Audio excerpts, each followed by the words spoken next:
2024లో జగన్మోహన్ రెడ్డి మళ్ళీ అధికారంలోకి వస్తే ఎన్టీ రామారావు ప్రవేశపెట్టినటువంటి చట్టాన్ని తలదన్నేలా జగన్మోహన్ రెడ్డి మరో చట్టాన్ని ప్రవేశపెట్టబోతున్నాడు అంటూ అటు తాడేపల్లిలో అలాగే ఆంధ్రప్రదేశ్లో వైసీపీ వర్గాల్లో ఒక చర్చ నడుస్తున్న నేపథ్యంలో అసలు ఆ చట్టం ఏంటి, ఆ చట్టం ఎందుకు తీసుకురావాలనుకుంటున్నారు అనే అంశానికి సంబంధించి మనతో మాట్లాడేందుకు ప్రముఖ రాజకీయ విశ్లేషకులు, ప్రముఖ సీనియర్ జర్నలిస్ట్ సిఎస్ రావు గారు మనతో ఉన్నారు. సార్తో మాట్లాడదు. సార్ నమస్తే. సార్ నమస్తే కృష్ణ.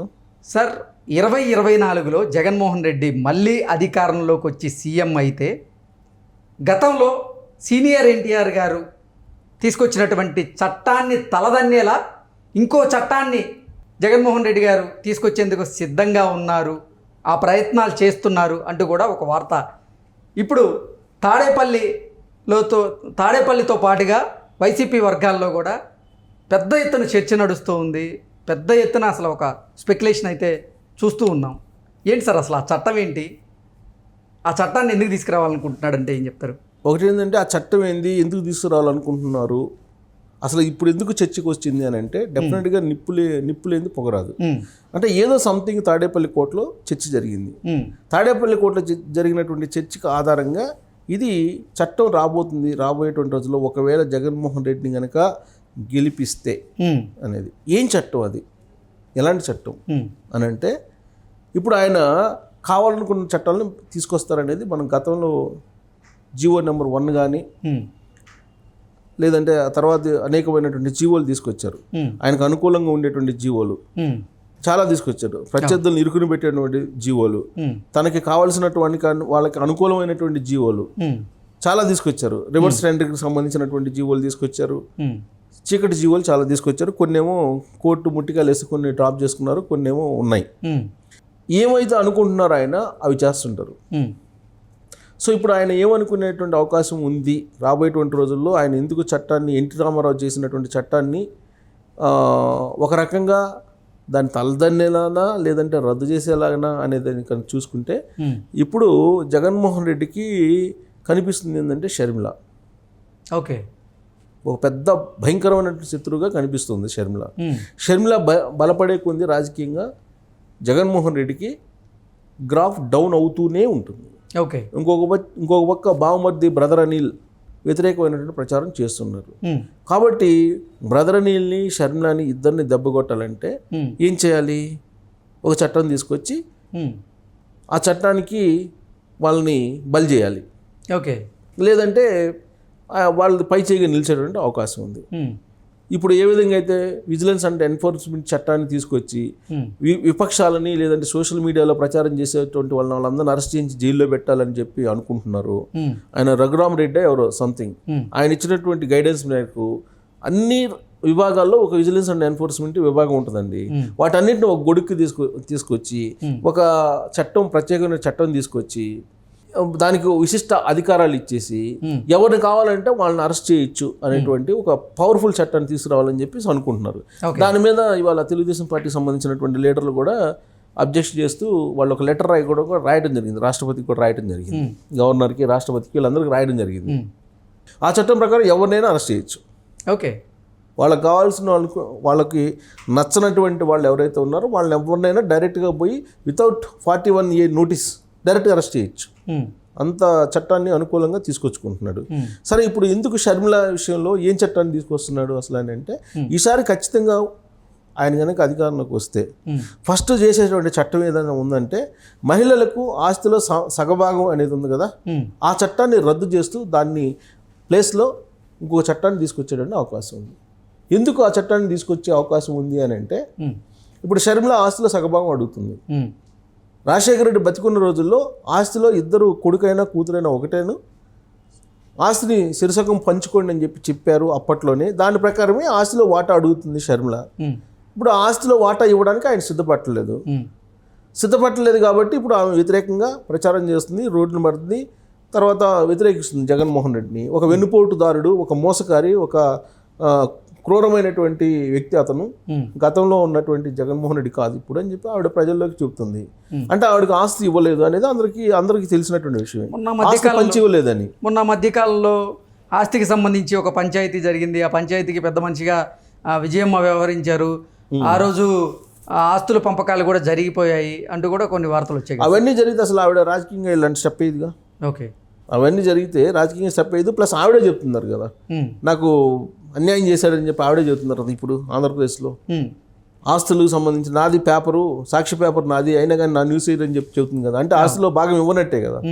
సాక్షి పేపర్లో నేను వాటాదారుని అని చెప్తున్నారు ఆవిడ. నేను వాటాదారుని వాటాగా ఉంది నాకు, అయినా కానీ నా న్యూస్ ఎయిర్ అని. అంటే ఈ వాటా ఉంది కానీ దాని మీద ఇంక హక్కు లేదు, అంతే కదా. సో ఈ హక్కు చట్ట ప్రకారం ఉంది. ఇప్పుడు ఎన్టీ రామారావు తీసుకొచ్చిన చట్టం ఏంటి? మహిళలకు ఆస్తిలో సగభాగం ఇవ్వాల్సిందే, ఆస్తిలో హక్కు ఉంది, సమాన హక్కు, సగభాగం సమాన హక్కు, ఆస్తిలో సమాన హక్కు ఉందని చెప్పి చెప్పారు కదా ఎన్టీ రామారావు. దాని చట్టాన్ని చేశారు కదా. అప్పటి నుంచే కదా మహిళలకి ఆర్థిక స్వావలంబన కానీ లేదంటే గృహహింస లాంటివి కానీ తగ్గడం అనేది. వీళ్ళు ఒకవేళ ఇబ్బంది పడినా కానీ మహిళలు కొంచెం స్వేచ్ఛగా బతుకుతున్నారంటే ఆస్తిలో సమాన హక్కు ఉండబట్టే. ఆస్తిలో సమాన హక్కు ఇవ్వడం ద్వారా ఎన్టీ రామారావు మహిళలకి స్వావలంబన కల్పించారు, ఆర్థిక స్వావలంబనతో పాటు వాళ్ళకి హక్కు కల్పించారు. కానీ జగన్మోహన్ రెడ్డి ఏమనుకుంటున్నారు? మహిళలకి హక్కు ఉండకూడదు, స్వావలంబన ఉండకూడదు. కారణం ఏంటి? ఆయన షర్మిల బాధితుడు. అంటే షర్మిల బాధితుడు అని కాదు, షర్మిల రూపంలో ఆయన ఇబ్బందులు పడుతున్నాడు. ఆయన కనుక ఒక ప్రత్యేకమైన చట్టం తీసుకొస్తే షర్మిలకి ఆస్తిలో సమాన హక్కు పోతుంది. ఈ సమాన హక్కు షర్మిలకు పోవాలంటే ప్రత్యేక చట్టం అవసరం లేదా? కాబట్టి ఆ ప్రత్యేకమైన చట్టాన్ని తీసుకొచ్చి ఆంధ్రప్రదేశ్లో ఉండేటువంటి మహిళలకి సమాన హక్కు అనేది లేకుండా చేసేటువంటి ఒక ప్రయత్నం రాబోయేటువంటి రోజుల్లో చేయబోతున్నారు ఆయన అనేది ఇప్పుడు వైఎస్ఆర్ కాంగ్రెస్ పార్టీ వర్గాల్లోనే కొంతమంది అనుకుంటున్నారు. దానికి ఎందుకు అనుకుంటున్నారో అలాంటిదంటే, ఇప్పుడు ఆయన ఏదైతే ఎవరైనా సరే వ్యతిరేకించినా, లేదంటే ఆయన ఎవరైనా సరే విమర్శించినా, లేదంటే ఆయన పార్టీని వ్యతిరేకించిన వాళ్ళ మీద ఒక ప్రత్యేకమైనటువంటి చట్టాలు తీసుకొచ్చి ఇబ్బంది పెట్టడం, ఇవన్నీ చేస్తూ ఉంటారనేది జీవో నెంబర్ 1 కానీ లేదంటే ఆయనకి కావాల్సినటువంటి వాళ్ళకి ప్లేస్లు ఇప్పించుకోవడానికి ప్రత్యేకమైన చట్టాలను కానీ తీసుకొచ్చుకుంటారు అనేది ఆయన మీద ఉన్నటువంటి కొన్ని అభిప్రాయాలు. ఎందుకంటే ఒకవేళ అదే నిజమైతే అసలు జగన్మోహన్ రెడ్డి రాజకీయ జీవితం ఆ చట్టంతోనే అంతమయ్యే అవకాశం ఉంది కదా సార్. ఓట్లేస్తారు కదా ఇప్పుడు ఓట్లేసి మళ్ళీ ఇంకోసారి గెలిపిస్తే ఇక ఆయనకి అసలు ఆంధ్రప్రదేశ్ కంప్లీట్గా అతనికి హ్యాండ్ ఓవర్ అయిపోతుంది కదా. అంటే ఒక్కసారి ఆస్తిలో మహిళలకి సమాన హక్కు లేదు అంటూ చట్టం తీసుకొస్తే నెక్స్ట్ జరగబోయేటువంటి ఎన్నికల్లో అసలు జగన్మోహన్ రెడ్డి ఎలా మహిళల ఓట్లు అడిగే అవకాశం ఉంటుంది అంటే? దానికి ఉంది, పురుషులు ఉంటారు కదా, ఓకే, సపోర్ట్ చేసే వాళ్ళు పురుషులు ఉంటారు కదా. అసలు ఇప్పుడు జగన్మోహన్ రెడ్డి లాంటి వాళ్ళు చాలా మంది ఉన్నారు కదా ఆంధ్రప్రదేశ్లో. అంటే తన చెల్లి కోసం రాష్ట్రాన్నే బలి చేయబోతున్నారు అంటారు. అప్పుడు జగన్మోహన్ రెడ్డి ఏ విధంగా అయితే సమాన హక్కు ఇవ్వకూడదు ఆస్తులు అని చెప్పి అనుకుంటున్నారు, జగన్మోహన్ రెడ్డి అనుకున్నట్టు వాళ్ళ పార్టీలోనే చాలా మంది ఉండొచ్చు కదా ఓకే పురుషులు. సో వాళ్ళు జగన్మోహన్ రెడ్డి అద్భుతంగా చట్టం చేశారని చెప్పేసి అనుకోవచ్చుగా, వాళ్ళు సంబరాలు చేసుకోవచ్చు, వాళ్ళు సపోర్ట్ చేస్తారుగా. లేదా ఇతర పార్టీలో ఉండేటువంటి వాళ్ళు పురుషులు కూడా ఉంటారు కదా. సో మహిళలకి తోడబుట్టిన వాళ్ళకి ఆస్తిలో సమాన భాగం ఇవ్వవసరం లేదు, హక్కు ఇవ్వవసరం లేదు అని చెప్పి భావించే వాళ్ళు బోలెంత మంది ఉన్నారు. అందులో జగన్ జమానాలో ఇప్పుడు ఎగ్జాంపుల్ చెప్తాను నేను. NT Ramarao second marriage చేసుకున్నాడండి.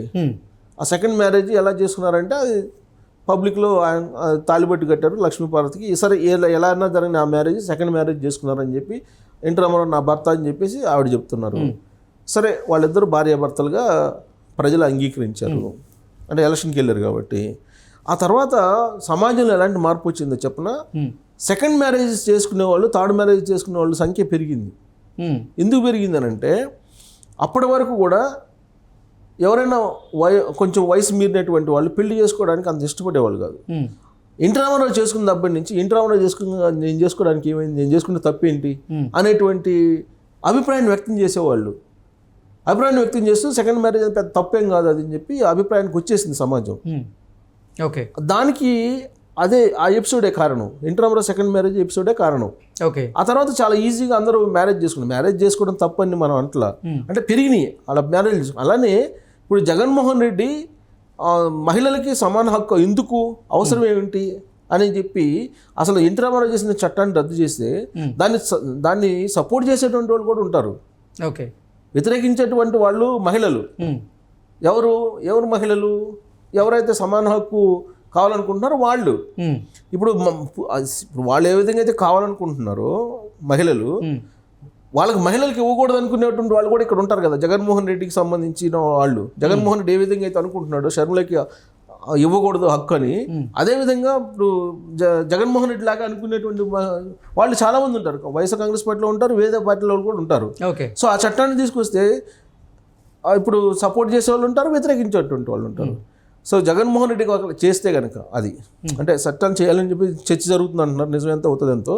But అది చేస్తే కనుక రాబోయేటువంటి రోజుల్లో మహిళలకు అసలు వద్దు, ఆస్తులు హక్కు వద్దు, పురుషులకే ఉండాలి అనేటువంటి ఒక బలమైనటువంటి నినాదం మాత్రం వచ్చే అవకాశం ఉంది. ఎందుకంటే జగన్మోహన్ రెడ్డే సమాన హక్కు ఇవ్వకపోతే నేనెందుకు ఇవ్వాలి అనేటువంటి వాళ్ళు చాలామంది ముందుకు వచ్చేటువంటి అవకాశం ఉంది.